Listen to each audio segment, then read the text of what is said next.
Police जनसाधारण बंधु थाना को आसुथिबा महिला अभियोग शुणाणी करंतु राति अधरे आसिले मध्य गुरुत्व दियंतु। जिलापाल और एसपी सम्मेलन द्वितीय दिन में पुलिस को एभली परामर्श देइछंती मुख्यमंत्री मोहन चरण माझी।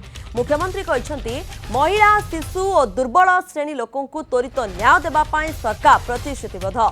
महिला हिंसा नहीं एक सप्ताह भितर तथ्य देवाक निर्देश देइछंती मुख्यमंत्री। थाना को आसुथिबा महिला अभियोग शुणाणी करंतु। लोकों अभियोग धैर्यर सह शुणु। दिन हेउ कि राति लोकों अभियोग शुणी मामला दायर करंतु। राज्य में थिबा सबु महिला और शिशु डेस्क को क्रियाशील करा जाऊ। लोकों भरोसा रहू जे पुलिस ठारू न्याय पाइब। थाना रे व्यवहार नहीं सचेतन हुंतु। अभियोगकारी उचित व्यवहार करने को मुख्यमंत्री मोहन चरण माझी परामर्श देइछंती। सेपरि अपराधी को शून्य सहनशीलता नीति आपणाइबा को मुख्यमंत्री कहते दुर्नीति क्षमता अपव्यवहार बर्दाश्त करा नाही। अपराधी जेउ पद पदवी रे थांतु दृढ़ कार्यानुष्ठान ग्रहण करा।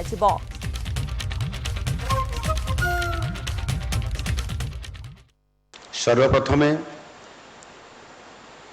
ओडिशा पुलिस को धन्यवाद देवी एवं मोर एथिरे मध्य कहवा तिले मात्र द्विधा नहीं जे मोटामोटी भावे ओडिशा पुलिस एक श्रृंखलित लोकाभिमुखी एवं दक्ष पुलिस बल जेपरी भावे प्रत्येक क्षेत्र में किछि अपवाद थाए सेमिति किछि व्यतिक्रम ये पुलिस सेवारे मध्य थाई पारे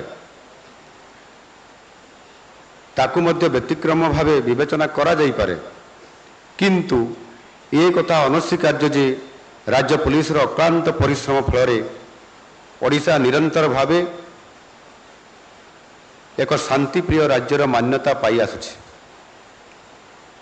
एक विकसित राष्ट्र और विकसित राज्यर संरचनार संकल्प को साकार करिवारे स्वराष्ट्र विभाग भूमिका गुरुत्वपूर्ण एवं आपण माने एही विभागर मेरुदंड सदृश निजर दायित्व तुलाउथिबारु मु आपण मानकु समस्त को पुनर्बार आउ थे साधुवाद जनाऊँ।